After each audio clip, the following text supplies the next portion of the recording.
بسم اللہ الرحمن الرحیم۔ معزز ناظرین السلام علیکم۔ صحرائے عرب میں مردوں اور عورتوں پر مشتمل ایک قافلہ جا رہا تھا۔ تا حد نظر ریگستان اور دوپہر کا وقت تھا۔ دور دور تک پانی کا نام و نشان نہیں تھا۔ پیاس کی شدت سے قافلہ والے جاں بلب تھے۔ انہیں یقین تھا کہ اب وہ چند گھڑی کے مہمان ہیں۔ ایک شخص نے سرکار دو جہاں صلی اللہ علیہ وآلہ وسلم کو پکارا، یا رسول اللہ! آپ کے گوش مبارک میں یہ آواز پہنچ گئی۔ اس واقعہ کو مولانا روم نے مثنوی میں بیان کیا ہے۔ ناگہان مغیث ہر دو کون، مصطفیٰ پیدا شدہ از بحر عون۔ اچانک دو جہان کی مدد کرنے والے حضور علیہ الصلوۃ والسلام ان کی مدد کے لیے وہاں پہنچ گئے۔ سرکار مدینہ صلی اللہ علیہ وآلہ وسلم نے تسلی دیتے ہوئے فرمایا، اس پہاڑ کی دوسری جانب ایک حبشی نژاد غلام اپنی ناقہ یعنی اونٹنی پر پانی کی ایک مشک لے کر جا رہا ہے۔ اس سے جا کر کہو تجھے پیغمبر آخر زماں بلا رہے ہیں۔ فوراً قافلے سے ایک شخص دوڑتا ہوا پہاڑی کی طرف روانہ ہوا۔ پہاڑ کی دوسری طرف اسے ایک اونٹنی سوار ملا۔ اس نے آواز دے کر حضور علیہ الصلوۃ والسلام کا پیغام پہنچایا۔ آپ کا نام نامی اس میں گرامی سن کر وہ سواری سے نیچے اترا اور پا پیادہ اس کے پیچھے پیچھے چل پڑا۔ جیسے ہی اس کی نظر خواجہ کائنات صلی اللہ علیہ وآلہ وسلم پر پڑی، اس کے دل کی دنیا ہی بدل گئی۔ ایک ہی جلوے میں وہ آپ کے رخ کا اسیر ہو گیا۔ حضرت محمد صلی اللہ علیہ وآلہ وسلم نے فرمایا، تیرا پانی کم نہیں ہوگا، ان پیاسوں پر اپنی مشک کا منہ کھول دے۔ اب وہ اپنے آپ میں نہیں تھا۔ حکم کی تعمیل کے لیے اس کے ہاتھ اٹھے اور اس نے مشک کا منہ کھول دیا۔ آبشار کی طرح پانی گر رہا تھا۔ قافلے والے سیراب ہو رہے تھے۔ جب سارے اہل قافلہ سیراب ہو چکے تو انہوں نے اپنے برتن بھی پانی سے بھر لیے۔ حضور علیہ الصلوۃ والسلام نے حکم دیا، اب اپنی مشک کا منہ بند کر لے۔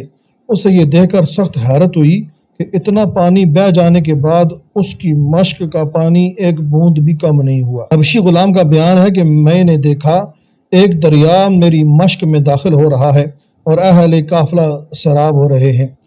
یہ کھلا معجزہ دیکھ کر وہ چیخ اٹھا کہ میں گواہی دیتا ہوں کہ آپ اللہ تعالی عز و جل کے سچے رسول ہیں۔ عرض کیا، حضرت میرے چہرے کی رنگت سیاہ ہے، اگر آپ کرم فرمائیں تو اپنا دست کرم میرے چہرے پر پھیر دیں تاکہ سیاہ رنگت سفیدی میں بدل جائے۔ مولانا روح نے فرمایا، مصطفیٰ دست مبارک بر رخش، آن زماں مالید کرد او فرخش، شد سپید آن زنگی زادائے حبش، ہم چو بدرو روز روشن شد شبش۔ حضور علیہ السلام نے اپنا دست مبارک اس کے چہرے پر پھیرا اور وہ بہت خوش ہوا۔ حبشی غلام کا چہرہ دن کی طرح سفید ہو گیا، حالانکہ پہلے یہی چہرہ رات کی طرح سیاہ تھا۔ حبشی غلام کا آقا بہت دیر سے اس کا منتظر تھا۔ جو ہی دور سے آتی ہوئی اونٹنی پر نظر پڑی تو خوشی سے اس کا چہرہ کھل اٹھا۔ جوں جوں اونٹنی قریب آتی جا رہی تھی اس کا استعجاب بڑھتا جا رہا تھا۔ وہ حیران و پریشان تھا کہ اونٹنی اس کی ہے، مشک بھی اس کی ہے، لیکن سوار اجنبی معلوم ہوتا ہے۔ جب اونٹنی بالکل قریب آ گئی تو آقا دوڑتا ہوا آیا اور اجنبی شخص سے دریافت کیا، تو کون ہے اور وہ میرا حبشی غلام کہاں گیا؟ سوار نے حیرت کا اظہار کرتے ہوئے کہا، ہائے افسوس، آج آپ کو کیا ہو گیا ہے؟ اپنے قدیم غلام کو بھی نہیں پہچانتے؟ آپ کا غلام تو میں ہی ہوں، اور کون ہے؟ آقا نے کہا، تیرے چہرے پر یہ نور کہاں سے آیا؟ عرض کیا، یہ برکت نخلستان عرب کے پیغمبر صلی اللہ علیہ وآلہ وسلم کی ہے، جس کے چہرے کا عکس دل کو ہی نہیں بلکہ چہرے کو بھی روشن کر دیتا ہے۔ پہاڑ کی اس وادی میں ان کی زیارت سے سرفراز ہوا ہوں۔ دم رخصت انہوں نے اپنے نورانی ہاتھ میرے چہرے پر مس کر دیے تھے، اسی کی برکت ہے کہ میرے چہرے کی سیاہی چمکتی ہوئی سفیدی میں بدل گئی۔ آقا نے یہ کیفیت معلوم کر کے غلام کی پیشانی چوم لی اور وہ دولت ایمان سے مالا مال ہو گیا۔